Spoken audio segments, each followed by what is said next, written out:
atrodo viskas sklandu, virsta į skubų Cezarį. Jūs be klausimų išveža, o man sako, būk už koridoriaus durų ir lauk už operacinės. Tai man per 10 minučių visas gyvenimas prabėgo, aš nieko nenorėjau, sakau, kad būtų 2 viskas gerai. Aš pamačiau jį operaciniai, bet tuo metu nekaip jaučiausi, tai labai trumpai. Bet Karolis jį jau tikrai matė ir fotkino ir visiems siuntė ir visi džiaugiasi ir visi baliavojo. Iš pradžių kalba buvo gal net čia šį vakarą atiduosim sekantį rytą, paskui sako, gal dar vienos apžiūros sulaukti reikia, per pietus atiduosim ir mes ateinam į stebėjimo palatą, klauso širdelės gydytoja ir sustoja, sako, man nepatinka garsas. Ir va tada buvo pirmas susitikimas su ta situacija, kai supranti, kad kažkas yra ne taip ir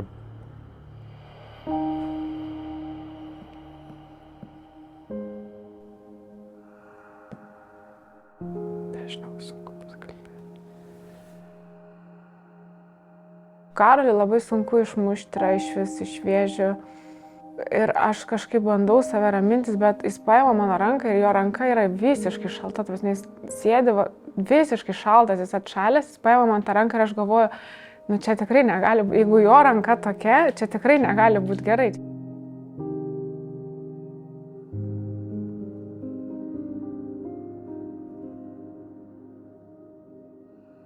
Man tai turbūt užtruko vis tiek apie kokią savaitę laiko suvokti ir atrodo, kad nieks tau nesako. Baisu, vaiko neturi, guli palatoj, prapjauta, vaiko nėra, balionai palatoj, gėlės, vaiko nėra. Neaišku. Tai tiesiog turbūt, kad buvo sakoma, bet iki dasibelsti iš tikrųjų, kad išgirstumėm.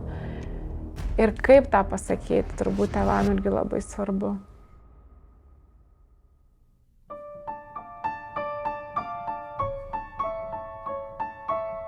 Tai yra pats sudėtingiausias dalykas, kurio nemoko medicinos studentų, kurio nemoko slaugos studentų, kaip praneštas žinias. Ir mes tarsi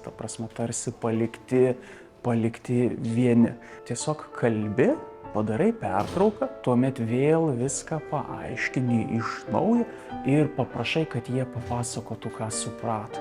Tai yra pats pagrindinis dalykas, žmogus turi papasakot, ką jis išgirdo. Jeigu to nepaklausi, visas kalbėjimas gali būti bergždžias. Supratau, kas mano sūnui, kai po porą savaičių pas Karolį Joną nuvažiavau pasikalbėti. Aš tada supratau, kas yra mano sūnui. Tu turi praeitą. Dėl vaiko turi. Jis yra, Tai paverkiam, apsikabinam, pakvepuojam, aš toliau pumpuoju tą pieną. Karolis naktim neždavo po 3 lašus to pieno jam.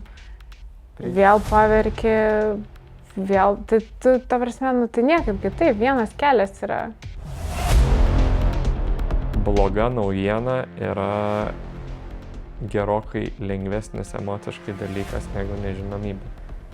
Faktas, kaip blynas tiesiai akis žiūrintis, yra, kad laukia atvira kardiochirurginė operacija. Kada?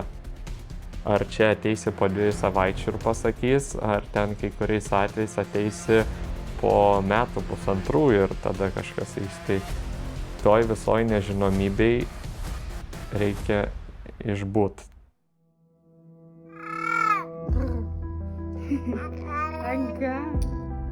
Nes juk iš esmės žmonėm apsiverčia gyvenimas visiškai. Bet tu privalai pasakyti tiesą, kokia jinai bebūtų. Tik žinoma, visada kiekvienoje tiesoje yra tam tikra viltis. Ir tą viltį turi suteikti ir būtinai jinai turi būti. Reikėjo tikrai mėnesio kokio, kol ta nežinomybė pradėjo kažkur eiti į antrą planą ir tu pradedi džiaugtis, tu suprantigi. Taigi, čia tas žmogutis, kurio laukia. Toks klausimas man vis kildavo, kodėl kodėl mes, apie ką čia, kodėl mums toks iššūkis su Karoliu. Ir aišku, čia net ne mums, čia yra jo kelias, jo sielos kelias. mes turim būti šalia, palaikyti visą ką. Čia net ne apie mus, čia apie jį. Būna kaltų ieškojimas, savęs kaltinimas, ieškojimas priežasčių kažkokių. Tai čia tų visokių tų dalykų, nu, bet vis tiek yra tas pagrindinis subjektas, tas vaikelis. Taip. Babu. Kai čia toks sparnas. Ir mes jau ateinam, praleidę 6 mėnesio kontrolę, jau netoli 7 mėnesių. Ir echoskopuoja ir atrodo, tu ruošies tam, bet ir sako, būkit pasiruošę rytoj.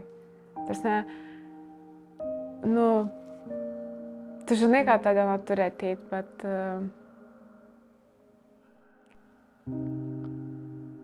Per tos metus 3 kart išslydo iš po kojų žemė.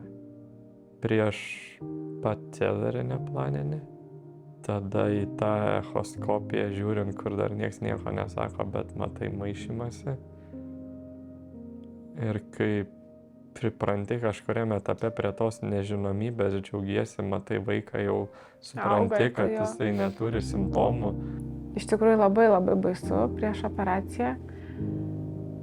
Tu turi išlaikyti nevalgiusi vaiką 5 valandas, 6 lėliuką, kuris pilnai žindomas. Tu nenori, kad jis rėktų, nes tu žinai, jeigu jis rėks, tai jam tai širdelė labai blogai. Mes iš vis praktiškai neleidom jam verkti tos 7 mėnesius ir toliau neleidžiam.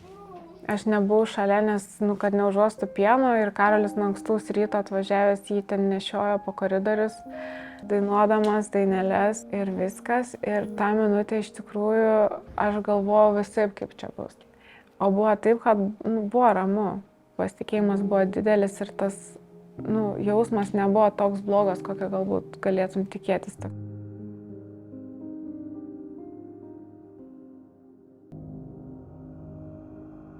Aš jaučiausi kaip atskridęs į kitą planetą. Ir tai atskrendi į tą planetą pro tas duris.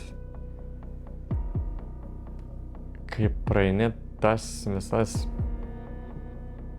padėkas sukabintas ir tu matai tuntą tų padėkų ir tos visos padėkos yra apie tą patį, jos yra apie išgelbėtas vaikų gyvybės.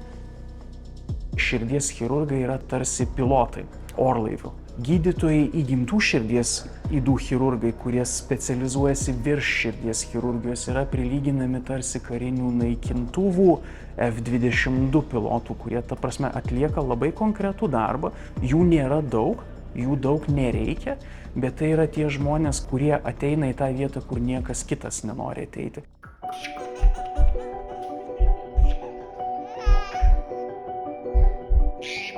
Mūsų yra tik 3 chirurgai. Jeigu mes visi užsigraušim ir neteisim, tai ta pagalba nebus teikiama. Tai tu tiesiog turi ateiti ir tu turi dirbti. Kiekviena netektis turbūt iš mūsų kiekvieno pareikalauja. Tai aišku, pernarstai save po kaulelį, reikia ir nuplaki. Visada galvoji, ar kažko galbūt tu nepadarėjai. Bet situacija yra tokia, kad yra dalykų, kurių tu tiesiog negali nulemti. Tai man atrodo pagrindinis dalykas yra išeiti iš tos savigraužos, nes tai tiesiog yra mirties taškas. Tu tiesiog turi viską permastyti, kitas bus toks atvejis, tu turi pagalvoti, o galbūt kažkaip galima kažką kitaip daryti. Ir tiesiog eiti priekį, nes tavęs reikia kitiem.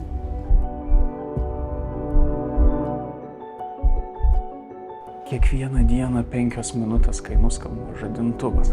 Po to dėja reikia atsikelti, reikia ateiti ir reikia dirbti. Dažniausiai per negaliu mes įdedam į kiekvieną ligonį dalį savęs. Tas darbas, tos valandos, kurias mes dirbam, mes jas paimam iš kažkur kitur. Galėtumėm gulėti išsivertę pajūry, mėgautis gyvenimu, bet mes dirbam operacinį. Ir tu į kiekvieną ligonį įdedi dalį savęs, dalį savo sveikatos, savo laiko ir ta prasme tas žmogus, jisai tampa savas žmogus. Sutartis tarp chirurgo ir ligonio. Tu turi paimti svetimą vaiką į operacinę, į savo rankas ir tu juo rūpiniesi taip kaip savo vaiku. Mums labai pasisekė Jis gimė po laimingą žvaigždę, nes mes reanimaciją praleidom tik 2 paras. Tai čia yra laimingas bilietas ir trečiais jau šypsojas man palatoj. Tai čia stebuklas. Mes ištraukėm laimingą bilietą. Mums pasisekė. Tikrai taip. Čia kai būna, žinot, laimė nelaimė, tai jų atveju tikrai taip. Tikrai taip. Nes čia yra sudėtinga ida ir jo atveju labai didelė tikimybė, kad tikrai nieko daugiau daryti nereikės. Kai tu matai tą mažiuką vaiką, kūdikį, ateina su tėveliais, kaip tėveliai rūpinasi ir staiga pas tave ateina graži mergina arba jaunuolis ir tu žinai, kiek jis kartų buvo operuotas ar, tarkim, netransplantuotas, kokie tai suaugę brandų žmonės ir kiek jie daug pasiekia gyvenime. Nu, tiesiog, man atrodo, ta gyvenimo kokybė labai susieta su įprasminimu. Ir jie taip, jie buvo daug savanorių COVID atveju. Aš žiūrėjau laidą Open House, pristatinėja vieną projektą. Pacientas po širdies transplantacijos, gidų dirba. Pacientas po kelių širdies operacijų. Nu tas yra toks džiugesys, tai yra tokia vidinė satisfakcija. Tai biški nedėra, bet skamba. Oha, taip, Vytautas Petras groja gitarą.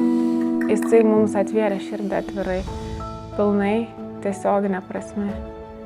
Ir aš manau, kad tą ir moko mus, kad reikia mylėti atvirai gyvenimą šiandien.